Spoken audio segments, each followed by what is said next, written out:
নমস্কার বন্ধুরা, আমার কুকিং চ্যানেলে আবারও সবাইকে স্বাগত। আজ আমি আপনাদের জন্য নিয়ে চলে এসেছি ভোলা মাছের দুর্দান্ত স্বাদের একটা রেসিপি। এইভাবে একবার ভোলা মাছ বানিয়ে দেখবেন, যারা ভোলা মাছ ভালোবাসে তাদের দারুণ লাগবে। তারপরে আমি কয়েকটি ভোলা মাছ কেটে বেছে ধুয়ে ভালো করে পরিষ্কার করে নিয়েছি। কিছুক্ষণ লবণ হলুদ মাখিয়ে রেখে দেব। তারপরে গ্যাসের মধ্যে একটা কড়াই বসিয়ে দেব। কড়াইটা ভালো করে গরম হয়ে গেলে ওর মধ্যে কিছুটা সর্ষের তেল দিয়ে তেলটাও ভালো করে গরম করে নেব। তারপরে লবণ হলুদ মাখানো ভোলা মাছগুলো এক এক করে দিয়ে উল্টে পাল্টে একদম লাল লাল করে ভেজে তুলে নেব। তারপরে কড়াইতে ওই তেলের মধ্যে আবারও কিছুটা সর্ষের তেল দিয়ে দেব।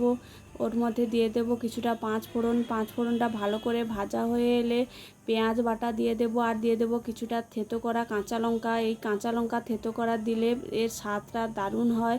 দিয়ে দেব কিছুটা রসুন বাটা আর একটা টমেটো কুচি দিয়ে খানিকক্ষণ নেড়ে চেড়ে হলুদ গুঁড়ো লঙ্কার গুঁড়ো দিয়ে মশলাটা ভালো করে কষিয়ে নিতে হবে। মশলাটা প্রায় ভালো করে কষানো হয়ে এলে ওর মধ্যে কিছুটা সর্ষে আর পোস্ত বাটা দিয়ে দেব, দিয়ে খানিকক্ষণ নেড়ে চেড়ে নেব। বেশিক্ষণ কষানোর দরকার নেই, তাহলে তেতো হয়ে যাবে। তারপরে মশলা কষানো হয়ে গেলে কিছুটা উষ্ণ গরম জল দিয়ে দেব। ঝোলটা ফুটে এলে স্বাদ মতো লবণ দিয়ে ভেজে রাখা মাছগুলো এক এক করে ছেড়ে দেব।